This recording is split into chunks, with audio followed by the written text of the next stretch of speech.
हंसा बन गया है। जब तक किसी कार्य के लिए कोई दंड प्रावधान ना हो, कोई भी व्यक्ति उस कार्य को करने के लिए तैयार नहीं होता। सुग्रीव जी ने कार्य भी बताया और दंड प्रावधान भी रख दिया। उन्होंने बताया कि महीने भर के अंदर सीता जी का पता लगा कर आना है, और यदि कोई खाली हाथ लौटा तो वो हमारे हाथों मार दिया जाएगा। यानी काम भी करना है और दंड प्रावधान भी रख दिया। अब सभी वानर सेना स्वयं प्रभा जी के सहयोग से समुद्र के तट पर आई। जटायु जी से मिलन हुआ। जटायु जी ने बताया कि सीता जी को मैं लंका में देख पा रहा हूं।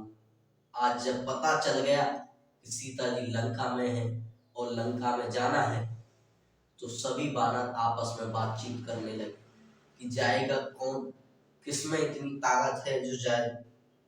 अंगद जी ने कहा, अंगद कही जाऊं मैं पारा। अंगद जी ने कहा मैं पार तो चला जाऊंगा, जिय संशय का फिरती बारा, लेकिन लौट कर आने में मुझे कुछ संदेह है।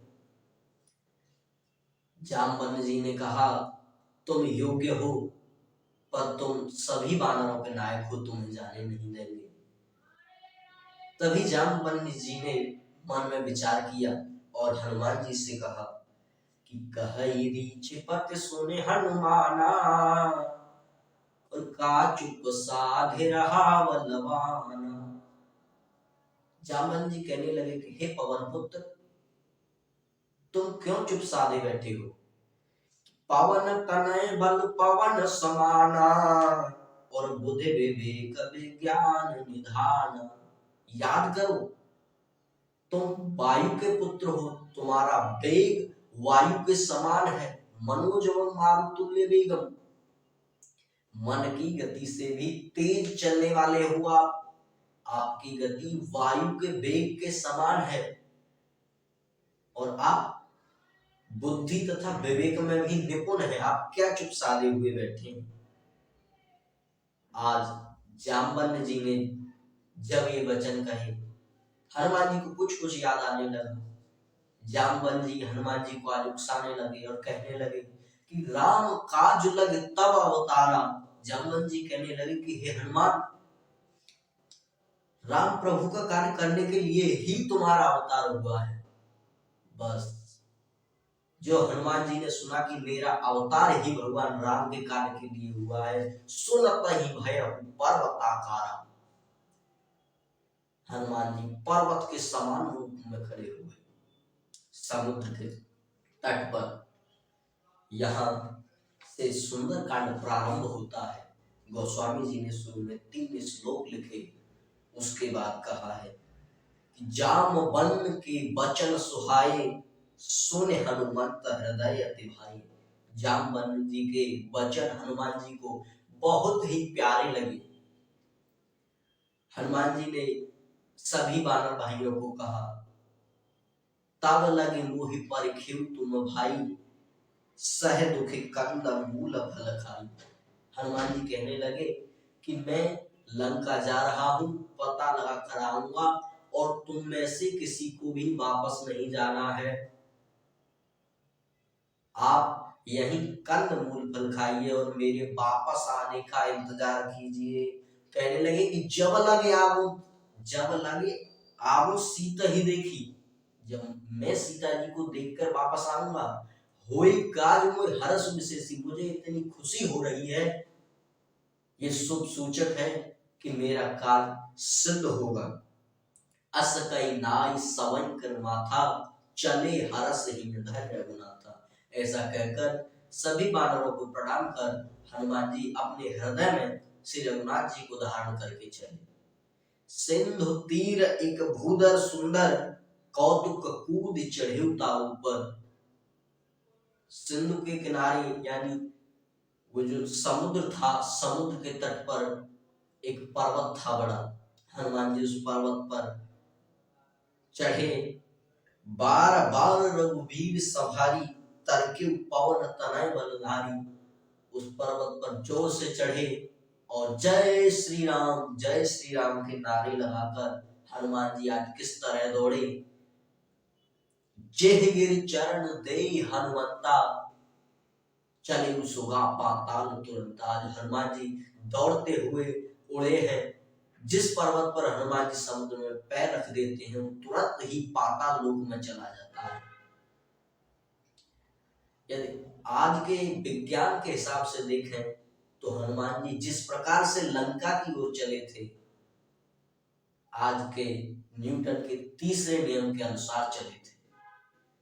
हनुमान जी जितने वेग से आकाश मार्ग की ओर बढ़े, उतना ही वेग पाताल लोक तक गया। जब वो वेग पाताल लोक तक गया तो पाताल लोक के देवता सोचने लगे कि क्या हो रहा है, कहीं रावण वापस तो नहीं आ रहा। देवताओं ने एक देवता को भेजा कि जाकर देखो और हमें बताओ कि वापस रावण तो नहीं आ रहा। इतने में हनुमान जी चले हैं। जिन अमोघ रघुपति कर बाना, एहि भांति चले हनुमान। गोस्वामी जी कहते हैं कि मानो जिस प्रकार भगवान राम ने अमोघ अस्त्र छोड़ा हो, हनुमान जी इतने वेग से चले। जलने दे रघुपति दूत विचारी, कै नैना के हो श्रमहारी। जब समुद्र ने देखा कि भगवान राम के स्वयं दूत जा रहे हैं, तो उन्होंने मेनाक पर्वत से कहा कि राम के दूत जा रहे हैं, पवन के पुत्र जा रहे हैं, तुम्हारा भी ऋण है, तुम थोड़ा सा हनुमान जी को विश्राम करा दो। समुद्र देवता में से मेनाक जी प्रकट हुए। चारों हाथ, दोनों हाथ जोड़कर दोनों हाथों में फूल लिए और फल लिए हनुमान जी के पास आ गए और कहने लगे कि मैं आपके पिता का ऋणी हूं।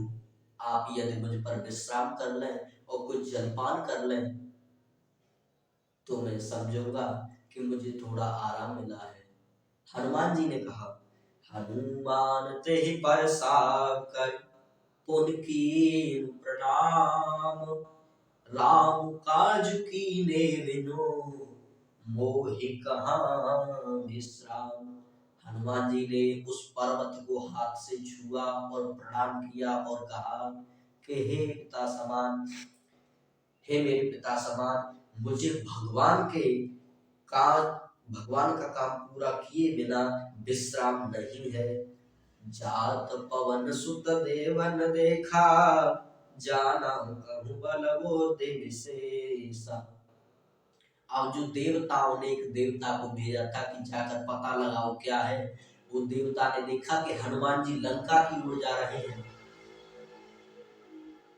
उस देवता ने जाकर नीचे पाताल लोक में सभी देवताओं को बताया था। अब देवता तो स्वर्ग में रहते हैं, पाताल लोक में कहां से आ गए। आपको बता दें, त्रेता युग में रावण इतना शक्तिशाली था कि उसने तीनों लोक 14 भुवन जीत रखे थे।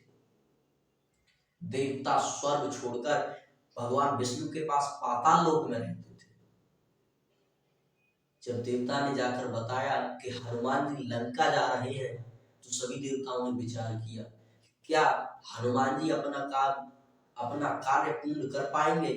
और उन्होंने सुरसा नाम की सर्पों की माता को उनकी परीक्षा लेने के लिए